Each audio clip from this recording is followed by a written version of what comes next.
Praise the lord. దేవుని నామమునికి మహిమ కలుగునుగాక. ప్రియులారా, సామెతల గ్రంథము 14వ అధ్యాయము 1వ వచనాన్ని చదువుదాం.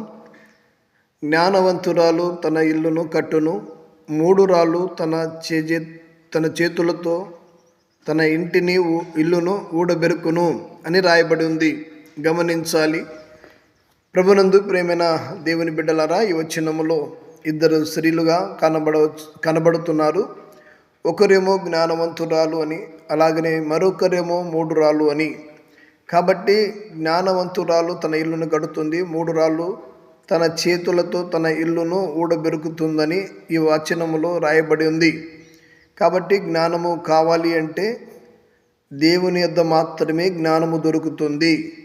అందుకే దేవుని బైబిల్ గ్రంథంలో రాయబడిన మాట, మీలో ఎవరికైనా జ్ఞానము కొదువగా ఉంటే అతడు నన్ను అడగవలెను, నేను అతనికి ధారాళముగా దయచేస్తాను అని దేవుడు అన్నాడు. గనుక మనమందరము జ్ఞానమిచ్చే దేవుని మనము జ్ఞానం అడగాలి.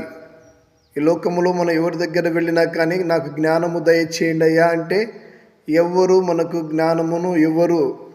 ఏదైనా ఒక డబ్బు సహాయం అడిగితే సహాయం చేయగలుగుతారు, కానీ జ్ఞానము నాకు దయచేయమంటే ఎవ్వరు మనకు జ్ఞానమును దయచేరు.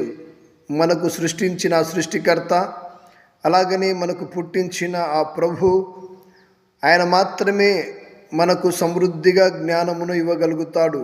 కాబట్టి జ్ఞానము మీలో ఎవరికైనా కొదువగా ఉంటే అతడు నన్ను అడగవలెను అని అన్నాడు. కాబట్టి మనము మన ఇల్లును కట్టుకోవాలంటే జ్ఞానమును ప్రభు దగ్గర అడుగుదాం. జ్ఞానము పొందుకొని మన కుటుంబాన్ని, మన బిడ్డలను కట్టుకుందాం. దేవుని నామమునికి మహిమ కలుగునుగాక. ఆమేన్.